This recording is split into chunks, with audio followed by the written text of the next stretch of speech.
अनाथ कृति, उस बेचारी का क्या दोष था। अब ना ही उसका कोई ख्याल रखने वाला था और ना कोई रोटी देने वाला। पेट पालने के लिए मजबूरन कृति गांव के घरों में झाड़ू पोछा करती।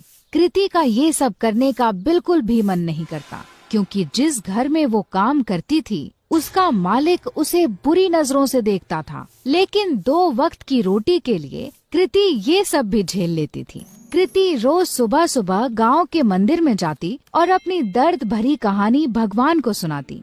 हे ईश्वर, किस जन्म का तू मुझसे बदला ले रहा है, क्योंकि इस जन्म में तो मैंने किसी का भी बुरा नहीं किया। अब तू ही बता, अगर मेरा बाप जुआ खेलता था तो क्या इसमें मेरी गलती है? मैंने तो हर बार उन्हें जुआ खेलने से रोका, यहाँ तक कि रोकने के चक्कर में मार भी खाई, लेकिन हमेशा यह विश्वास रहा कि एक दिन तू सब ठीक कर देगा। मैंने तुझ पे भरोसा किया और तूने मेरे भरोसे का आज मुझे ये सिला दिया। न खाना है न कोई अपना, काम पे भी मालिक बुरी नजर से देखता है। क्या यही तेरी महिमा है? कृति की आंखों में आंसू भर आए और वो वहीं बैठकर फूट फूट कर रोने लगी। लेकिन कृति ने आंसू पोंछे और वहाँ से उठकर जाने लगी कि तभी उस मंदिर के बाहर एक बूढ़ा आदमी दिखा जो उसे घूर रहा था। कृति को लगा कि ऐसे ही कोई भिखारी होगा जो उसे रोता हुआ देखकर घूर रहा हो। कृति उस पर बिना ध्यान दिए वहाँ से तुरंत अपने घर चलती बनी। लेकिन अब तो उस बूढ़े आदमी की कृति को देखने की आदत पड़ गई थी। जब भी कृति मंदिर जाती और भगवान को अपनी आप बीती बताती, वो बूढ़ा वहीं खड़ा उसकी बातें सुनता और उसे घूरा करता, लेकिन कभी मंदिर के बाहर कृति का पीछा नहीं करता। कृति को लगा कि वो बेचारा भीख की आस में उसे देखा करता है। कृति के पास कोई बहुत ज्यादा पैसे नहीं थे, फिर भी वो दान पुण्य करने में बिल्कुल भी हिचकिचाती नहीं थी। एक दिन मंदिर के बाहर खड़ा वो बूढ़ा आदमी जब कृति को घूर रहा था, तो कृति भगवान के पास जाने की बजाय उस बूढ़े के पास गई। बाबा जी, अगर पैसे चाहिए तो बेहिचक मांग लिया करो, ऐसे किसी और को घूरोगे तो वो गलत मतलब निकालेगा। काश बेटा, तेरे जैसा साफ दिल भगवान ने सबको दिया होता। कुछ दे दे बेटा। कृति ने अपनी जेब से एक 10 का सिक्का निकाला और उस भिखारी के जेब में डाल दिया। बाबा जी, अभी इतने ही हैं, आगे जब ज्यादा कमाने लगूंगी तब ज्यादा दूंगी। अरे बेटा, सच्चे दिल से दिए गए 1 रुपए भी मैं खुशी खुशी रख लूं, फिर तेरे 10 रुपए तो लाखों के बराबर हैं। भगवान तेरा भला करे। ये कहकर वो भिखारी चला गया। किसी गरीब की मदद करके कृति को बहुत खुशी हो रही थी। कृति मंदिर में दर्शन करके फिर से अपने घर चली गई। उस दिन जब कृति अपने मालिक के घर काम करने गई, तो वहाँ पर उस दिन उसके मालिक के अलावा कोई नहीं था। क्या हुआ मालिक, आज घर पर मेम साहब नहीं है क्या? मेम साहब, वो तो आज अपने मायके गई हुई हैं। वैसे उनके बारे में क्या पूछ रही हो? भला तुम्हारे और मेरे बीच में उनकी क्या जरूरत? अपने मालिक से ये सुनकर कृति कुछ सहम सी गई। मालिक, मैं जरा घर की साफ सफाई कर देती हूँ। ये कहकर कृति घर की साफ सफाई करने लगी। अपने मालिक के डर के मारे आज कृति ने जल्दी जल्दी सारा काम खत्म कर दिया।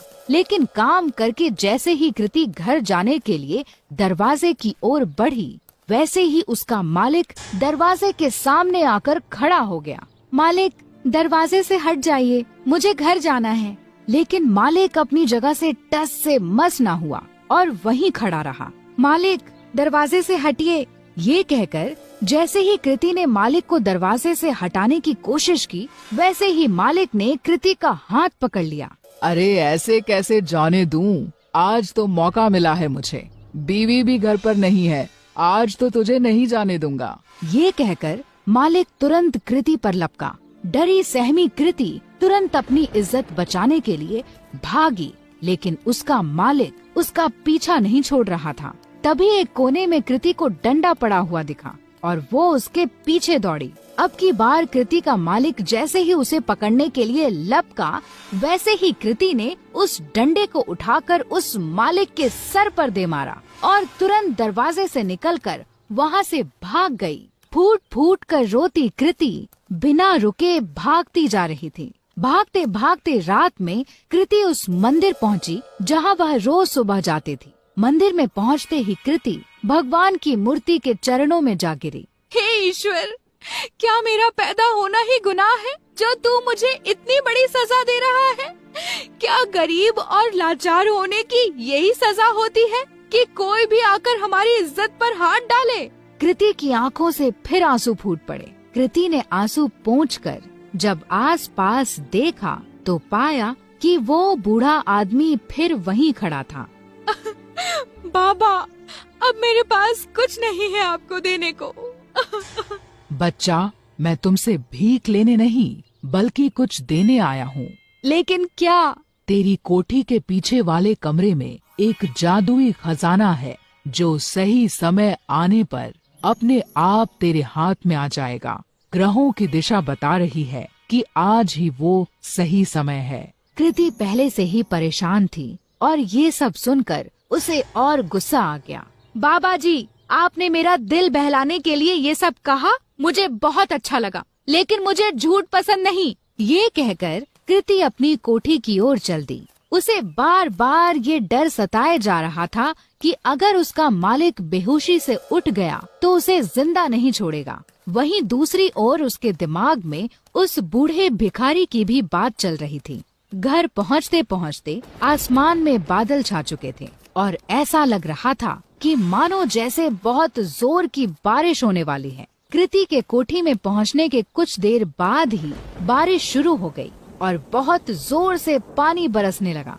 मूसलाधार बारिश के चलते कृति की पुरानी कोठी की छत से पानी टपकने लगा। आज तक कभी कृति ने इतनी तेज बरसात नहीं देखी थी। कृति जैसे ही छत की मरम्मत के लिए अपना छाता निकालकर बाहर गई, वैसे ही उसका छाता तेज हवा में फट गया। परेशान कृति फिर अंदर आई और सर ढकने के लिए कुछ ढूंढने लगी। आगे कुछ ना मिलने पर वो कोठी के पिछले हिस्से में चली गई, जहां उसके बाबा का पुराना कबाड़ रखा था। ढूंढते ढूंढते उसी कबाड़ में कृति को एक छाता मिला। चलो, इसी से काम चलाया जाए। ये कहकर कृति मरम्मत का सामान लेकर जैसे ही बारिश में बाहर निकली, बारिश की बूंदें